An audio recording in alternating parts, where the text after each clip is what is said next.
अस्सलामुअलैकुम, मैं हूं मिस्टर कॉम और आप देख रहे हैं पाकिस्तान के नंबर 1 चैनल पर कॉम के साथ ऐसे नहीं चलेगा। आज हमारे पास आपके लिए बड़ी दिलचस्प तरीन खबरें हैं, लेकिन आगाज करेंगे हम चीफ ऑफ आर्मी स्टाफ के बयान से। उन्होंने वाज़ेह तौर पर यह कह दिया है कि हमें अमेरिका से किसी इमदाद की जरूरत नहीं।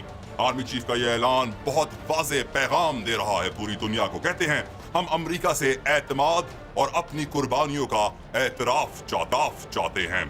ISPR की जानिब से बयान जारी किया गया जिसमें बताया गया कि chief of army staff general Qamar Javed Bajwa की अमरीकी सफीर डेविड हेल से मुलाकात हुई और उस मुलाकात में वाज़ेह पैगाम अमेरिका को यह दे दिया गया, क्योंकि अमेरिका के सदर डोनाल्ड ट्रंप ने जो पाकिस्तान पर इल्जाम आयद किए हैं कि पाकिस्तान दहशत गर्दों की मदद कर रहा है, उनकी सरपरस्ती कर रहा है, पाकिस्तान उनकी आमाज का है, जबकि हकीकत इसके बिल्कुल बरक्स है।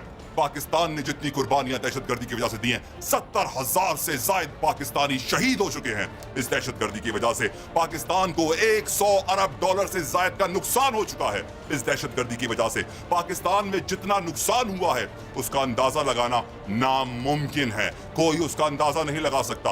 और सदर डोनाल्ड ट्रंप अमेरिका से यह बयान जारी करते हैं कि पाकिस्तान दहशतगर्दी में मुलव्विस है। अजीब मंतक है सदर डोनाल्ड ट्रंप की, जबकि उनका अपना मुल्क इतनी मुश्किलात में है, उसकी उन्हें परवाह नहीं है। रोज वहां 3 औरतें गैरत के नाम पर मारी जाती हैं, उसकी उनको फिक्र नहीं है। उनका बजटरी खसारा दुनिया में सबसे ज्यादा है, उसकी उनको फिक्र नहीं है। वहां बेरोजगारी बढ़ रही है, उसकी उनको फिक्र नहीं है। अफगानिस्तान में वो अरबों हजारों अरबों डॉलर लगाकर नाकाम हो गए हैं, उसकी उनको फिक्र नहीं है। फिक्र है पाकिस्तान की। ये वो स्क्रिप्ट है जो शायद पाकिस्तान के दुश्मन भारत की जानिब से आ रहा है, क्योंकि पाकिस्तान में खारजा पॉलिसी तो है ही नहीं। हम जानते हैं कि इससे पहले नाहल नवाज शरीफ काफी वक्त तक वजारत खारजा का कलमदान भी अपने पास रखे रहे, कोई वजीर ना रखा, जिसकी वजह से न पाकिस्तान लॉबिंग कर सका, न दुनिया में कश्मीर का मुद्दा उठा सका, न पाकिस्तान के असल हालात दुनिया को बता सका। लेकिन आज हम देखते हैं कि ख्वाजा साहब को वजीर खारजा लगाया गया है। ख्वाजा आसिफ जो कि अब नाकाम तरीन वजीर खारजा कहलाएंगे, क्योंकि जब अमरीकी सदर डोनाल्ड ट्रंप की जानिब से हमला हुआ पाकिस्तान पर, दहशतगर्दी का इल्जाम लगा, तब चीन ने जवाब दिया, तब दुनिया में बड़े बड़े लीडरों ने जवाब दिया। इमरान खान बोले, सिराजुल हक बोले, हमारे आजम खामोश रहे, कुछ ना बोले, कुछ उनको ना सूझी। बहुत देर से आके वजारत खारजा ने रात 12 बजे एक जवाब जारी किया, और वो जवाब तज़हीक आमेज था, ना मुकम्मल था, ना काफी था, और पाकिस्तानियों के एहसासात की तर्जुमानी नहीं कर रहा था, जो कि लाजिम व मफजूल है, जो कि इन पर लाजिम है कि ये पाकिस्तानियों की बात करें, लेकिन इन्होंने नहीं की। बात को आगे बढ़ाते हैं, और भी बहुत सारी खबरें हैं आप तक पहुंचाएंगे। कैप्टन सफदर के हवाले से बड़ी दिलचस्प तरीन वीडियो हमारे पास, आपको दिखाएंगे, आप भी लोटपोट हो जाएंगे। लेकिन पहले इनकी बातों पे नजर डालते हैं। नून लीग कर क्या रही है? नून लीग इस वक्त तसादुम और महाज आराई की जानिब गामजन है। आज जाती उम्रा में भी तमाम तर वुज़रा जमा हुए, तमाम तर वुज़रा ने हाजिरी भरी और सलूट मारा अपने नाअहल नवाज शरीफ को। मकसद क्या था आज मिलने का? ये सारा कुछ ड्रामा क्यों किया गया, ये भी आपको हम बताएंगे। 62-63 सादिक व अमीन का कानून, एक ऐसा कानून जिसने नवाज शरीफ को नाअहल किया, और हर करप्ट सियासतदान के ऊपर लटकती तलवार है ये कानून। ये वो वाहिद कानून है जिसकी वजह से हमारे मुल्क से लुटेरे और चोरों का खात्मा होने जा रहा है। हमारे ऐवानों से इन 2 नंबर सियासतदानों को निकाला जा रहा है, और इसके खिलाफ अब नून लीग आ खड़ी हुई है। नाअहल नवाज शरीफ को बचाने की तैयारियां हैं। नून लीग उस रास्ते पर गामजन है जिस पे सिर्फ तसादुम है। जाती उम्रा में साबिक वजीर आजम नाअहल वजीर आजम की जेर सदारत मुशावरती इजलास हुआ। अंदाजा लगाइए कि पार्टी का नया सदर आ चुका है, लेकिन फिर भी नाअहल नवाज शरीफ की सदारत में इजलास हो रहा है। इजलास में नाअहल नवाज शरीफ की मुशावरती टीम मौजूद थी। टीम में कौन कौन? परवेज रशीद, ख्वाजा साद रफीक, ख्वाजा हारिस, राना मकबूल, अमजद परवेज, जाहिद हामिद और दीगर शख्सियात ने भी शिरकत की। और मकसद क्या? आर्टिकल 62 और 63 में तरमीम का जायजा लिया जाए, और फैसला किया गया कि आईनी तरमीम सिर्फ 62(1)(f) में की जाएगी, जिससे नाअहली की मुद्दत का तयन किया जाएगा। यानी अब नून लीग ने यह तो मान लिया है कि नवाज शरीफ से ज्यादा नाअहल को हो नहीं सकता, लेकिन नाअहली की जो मुद्दत का तयन है उसको कम किया जाए, ताकि नाअहल नवाज शरीफ दोबारा एक दिहाई के बाद ही सही वापस तो आए, इस वक्त उनका वापस आना मुश्किल ही नहीं नामुमकिन है। नाहिल नवाज शरीफ के मुशावरती इजलास ने बहुत से सवालात को जन्म दिया है कि 62-63 में तरमीम की शदीद मुखालिफत करने वाली नून लीग आज क्यों इसकी ख्वाहिशमंद है। क्या आइन में तरमीम का ये इकदाम सिर्फ और सिर्फ नाहिल नवाज शरीफ की बहाली के लिए उठाया जा रहा है, जबकि ख्वाजा साद रफीक पहले ही कह चुके हैं कि आर्टिकल 62 और 63 को ना निकाला जाना हमारी नालायकी है। साद रफीक साहब कितनी नालायकियों का जिक्र करेंगे, ये तो एक बताइए। आपने पूरी लाइन लगी पड़ी है आपकी नालायकों की। आपने जितनी नालायकियां की हैं, इस मुल्क को जितना नुकसान पहुंचाया है, आप जब ऐवान में जाते हैं आपका काम होता है कानून साजी, ऐसे कानून बनाना जिससे पाकिस्तान को फायदा हो, पर आप तो कानून बनाते हैं ना अहल को अहल करने के लिए। आप उस कानून को खत्म करने की बात कर रहे हैं जो वाहिद कानून इन चोरों, लुटेरों और इन डाकुओं को असेंबली से बाहर निकालता है, और आप कहते हैं कि इसी कानून को तब्दील कर दिया जाए। क्या नाअहली की मुद्दत तय हो जाने के बाद एक झूठा शख्स सादिक और अमीन हो जाएगा? साद रफीक साहब, नामुमकिन। नवाज शरीफ की नाअहली ताहयात है और रहेगी। इस पूरे मुद्दे के साथ आपको एक और चीज बताना इंतहाई जरूरी है, वो ये है कि नून लीग पैसे के जोर पर अपने चंद वकला के टोलों को जमा करके वकीलों का नाम इस्तेमाल कर रही है। शह सुर्खियां लगाई जा रही हैं कि वकला तंजीमें नून लीग के साथ खड़ी हैं, जबकि ऐसा कुछ नहीं है। सुप्रीम कोर्ट बार के सेक्रेटरी जनरल आफ्ताब बाजवा ने इस हवाले से कहा है कि इस कन्वेंशन से ना तो किसी बार का ताल्लुक है और ना ही किसी अदालत का। एक सजा याफ्ता शख्स के लिए अदलिया की तौहीन की जा रही है। वकला और जजेस का तनाजा हमारे घर की बात है जिसे हम 1-2 दिन में हल कर लेंगे, और हमने लाहौर हाई कोर्ट में जजेस को तहफ़्फ़ुज़ देने के हवाले से भी खुद काम शुरू कर दिया है। और अगर कोई समझे कि हमारे घर की लड़ाई से फायदा उठा लेगा तो वो इस गलत फहमी का शिकार न रहे। वकला बरादरी का इस्तेमाल नून लीग पैसे के जोर पर चंद वकीलों को खड़ा करके अदलिया पर हमला करना चाहती है। ये दिखाना चाहती है कि कानूनी तौर पर जो फैसला उनके खिलाफ आया है वो गलत है। वाजे कर दें, ये पैसे के बल पे वो 2-4 वकील जरूर खरीद लेंगे, लेकिन ज्यादा कारामद साबित नहीं होंगे। झूठी शह सुर्खियां अखबारों में लगवा लेंगे, लेकिन आवाम को गुमराह नहीं कर पाएंगे। चाहे वो कितना ही नोट उड़ा लें, चाहे वो पाकिस्तान से कितना ही नोट चोरी कर लें, कौम उठ खड़ी हुई है। इसीलिए मिस्टर कौम आपको हकायक बता रहा है। लेकिन मसला इससे एक और बड़ा है। मुल्क की वजारतें संभालने वाले वफाकी वुज़रा मुल्क की खिदमत नहीं कर रहे, अपनी जिम्मेदारियां नहीं निभा रहे। उनकी लिस्ट में एक ही प्रायोरिटी पे जिम्मेदारी है, एक ही जिम्मेदारी है जिसको वो तरजीह देते हैं, और वो है नाअहल नवाज शरीफ की जी हुजूरी। बाबू बन के खड़े हुए हैं उनके सामने, सलूट मार रहे हैं उनको, उनके पैर चूम रहे हैं, उनके हाथ चूम रहे हैं, जबकि इस चोर और लुटेरे का अंजाम अडियाला जेल है और कुछ भी नहीं। आपको बताएं कि साद रफीक साहब बड़े खुल के बोल रहे हैं, ऐसी ऐसी बातें बोल रहे हैं जिसपे हर पाकिस्तानी को हैरत हो रही है, अचंभे का शिकार है। ये कहां से आ रही हैं ये बातें? कौन लिख रहा है ये स्क्रिप्ट? क्या इस वफाकी वजीर में कोई अकल है, शऊर है? क्योंकि जिस तरह की वो बातें कर रहे हैं, जहालत के अलावा और कुछ झलक नहीं रहा। क्या कहा उन्होंने, जरा आप भी सुनिए।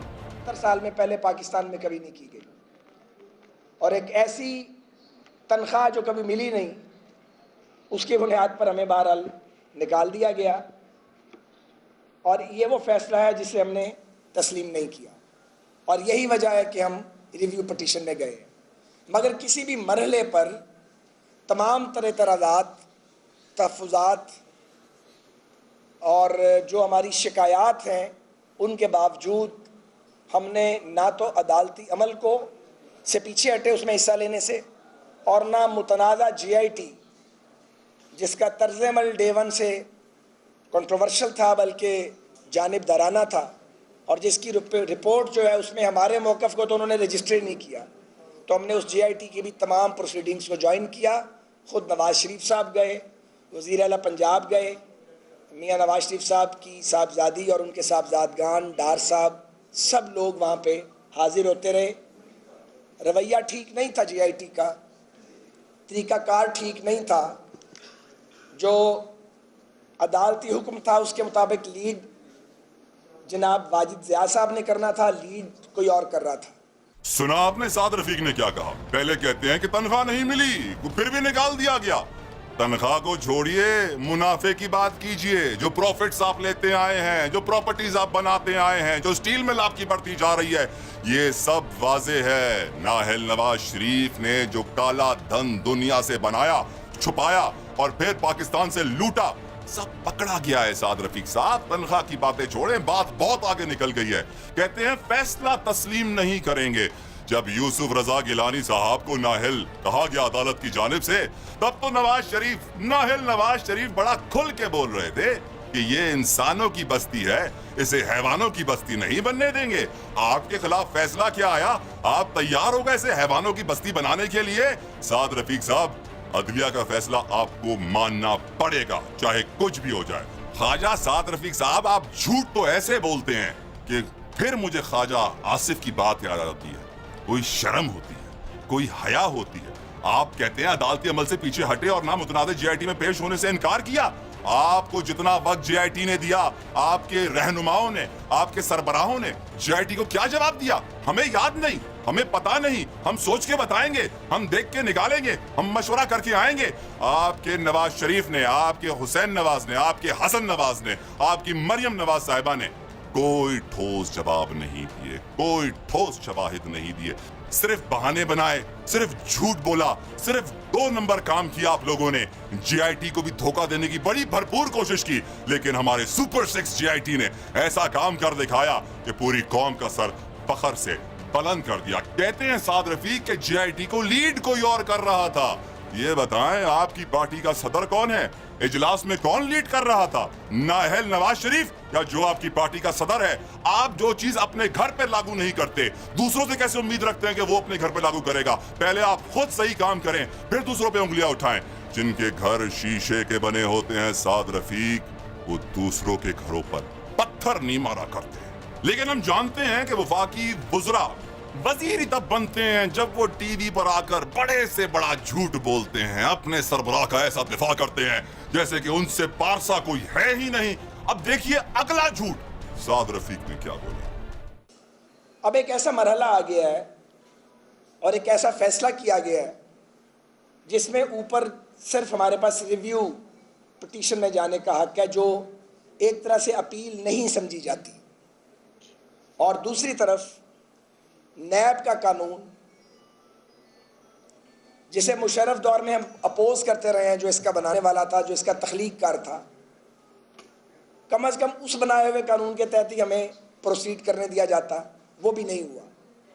और जितने मरहले, जिसकी तफसील वकील साहब बताएंगे, जितने मरहले बाकी लोगों को जो राइट मिलता है कि उनको छानबीन की जाए, इन्वेस्टिगेशन की जाए, सारे मरहले बाईपास कर दिए गए और बराह रास्त हुक्म है कि ये रेफरेंस बनाओ और इतने दिन के अंदर इसका फैसला करो।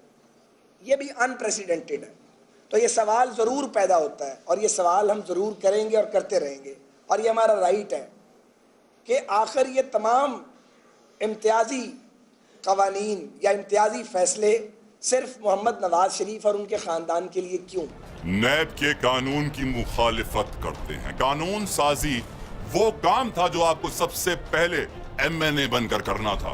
कानून साजी से तो आपका कोई ताल्लुक ही नहीं है, लेजिस्लेशन से तो आपका कोई ताल्लुक ही नहीं है। आप बात करते हैं कानून की। आज तक आपने कोई ऐसा कानून बनाया जिससे पाकिस्तानियों को फायदा हुआ हो? आज तक आपने ऐसी कोई कानून साजी की है जिसपे हम बोल सके कि हमें फख्र है कि नून लीग ने ऐसी कानून साजी की? नहीं साद रफीक, नहीं, आपने ऐसा कुछ भी नहीं किया। कहते हैं कि बाकी लोगों को जो हक मिलता है वो हमें नहीं मिला। साद रफीक साहब, बाकी लोग लंदन में अपना इलाज नहीं कराते। साद रफीक साहब, बाकी लोग अपनी BMW और मर्सिडीज और करोड़ों की गाड़ियां मोटरसाइकिलों पर रजिस्टर नहीं कराते। साद रफीक साहब, बाकी लोगों को हक मिल जाता तो सबके 400 फ्लैट होते लंदन में। आप कहते हैं आपको हक नहीं मिला। हर रोज समाअत हुई आपके केस की, हर रोज अदालत उस्मा ने अपना कीमती वक्त आपको दिया। आप कहते हैं आपको वक्त नहीं मिला। JIT ने रोज आपको जवाब देने का वक्त दिया। आप कहते हैं आपको वक्त नहीं मिला। खुदा को मानिए साद रफीक साहब, झूठ बोलना अपने सरबराह की तरह छोड़ दीजिए, वरना आपके ऊपर भी नाअहली की तलवार लटक रही है। फिर आप भी जाएंगे सऊदी अरब या कहीं और कोई अकामा लेकर। आखिर में सवाल करते हैं कि सारे इम्तियाजी कवानीन के नवाज शरीफ के लिए हैं। आपको शर्म नहीं आती साद रफीक? आप किस घराने से ताल्लुक रखते हैं? آپ کو اپنے ماں باپ کی عزت کی پرواہ نہیں ہے. آپ بات کرتے ہیں قوانین کی جو صرف نواز شریف پر لاگو ہوتے ہیں. پورے پاکستانیوں کا حال دیکھیے, روٹی کپڑا اور مکان کے لیے ترستے لوگوں کو دیکھیے, بے روزگاری کا حال دیکھیے, معیشت کا حال دیکھیے. آپ کہتے ہیں کہ نواز شریف کے ساتھ امتیازی قوانین ہو رہے ہیں. ارے سعد رفیق صاحب, ہوش کے ناخن لیجئے, عقل مندی کا فیصلہ کیجئے. آپ کی پارٹی تو ڈوبی, اپنی کشتی کو تو بچائیے. اب بات کو تھوڑا آگے بڑھاتے ہیں. ایک وزیر کے بعد دوسرے وزیر پہ آتے ہیں. یہ دوسرا وزیر ہے, اس کے بارے میں پوری قوم جانتی ہے کہ نون لیگ کا سب سے بڑا دہشت گرد یہ ہے. ماڈل ٹاؤن سانے میں سب سے زیادہ کلیدی کردار اس وزیر کا تھا, جس کا نام ہے رانا ثناء اللہ. رانا ثناء اللہ, آپ نے ہر اس قانون کی مخالفت کی جو آپ کے خلاف ہوا. اگر میاں صاحب کو یاد ہو تو یہ اور ان کے بھائی گیلانی صاحب کو عدلیہ سے نااہل قرار دلوانے کا صحرا اپنے سر سجاتے رہے کہ ہم نے ان کو نااہل قرار کروایا ہے. پیپلز پارٹی کے دور میں نواز شریف نے کھلے عام جلسوں میں یوسف رضا گیلانی سے مطالبہ کیا کہ پہلے کرسی چھوڑو اور حساب دو, اس میں کلیئر ہو جاؤ تو پھر واپس آؤ. اور جب عدالت نے یوسف رضا گیلانی کو ہٹا دیا تو سب سے زیادہ خوشی کے شادیاں مسلم لیگ نون نے بجائے آج اسی عدالت نے نواز شریف کو اس کے جرائم گنوائے تو نااہل قرار دے دیا اور ریفرنس دائر کرنے کا حکم بھی جاری کیا. اور اب آپ اس کے خلاف ہو گئے. آپ خلاف کیا ہوئے, آپ پوری عدلیہ کے خلاف ہو گئے, پاکستان کے اتنے بڑے ستون کے خلاف ہو گئے. قوم کے ساتھ ایسے نہیں چلے گا رانا ثناء اللہ. ذرا سنیے کیا کہہ رہے ہیں رانا. میاں نواز شریف ایک پاپولر سیاسی قائد ہیں اور ہزاروں لاکھوں نہیں کروڑوں پاکستانیوں کے سینٹیمنٹس ان کے ساتھ ہیں. کمٹمنٹ ہے, لوگوں کی ان سے محبت ہے, پیار ہے, سیاسی وابستگی ہے. اس لیے آئین میں درج بنیادی حقوق ان کو نہ دیا جانا یا آئین میں جو فیئر ٹرائل کا کنسیپٹ ہے اس کو ڈینائی کیا جانا جو ہے وہ ایک فرد کو نہیں بلکہ ان کروڑوں پاکستانیوں کو ڈینائل ہے جو اپنی وابستگی جو ہے وہ سمجھتے ہیں میاں نواز شریف صاحب کے ساتھ ایک سیاسی قائد ہونے کے ناطے.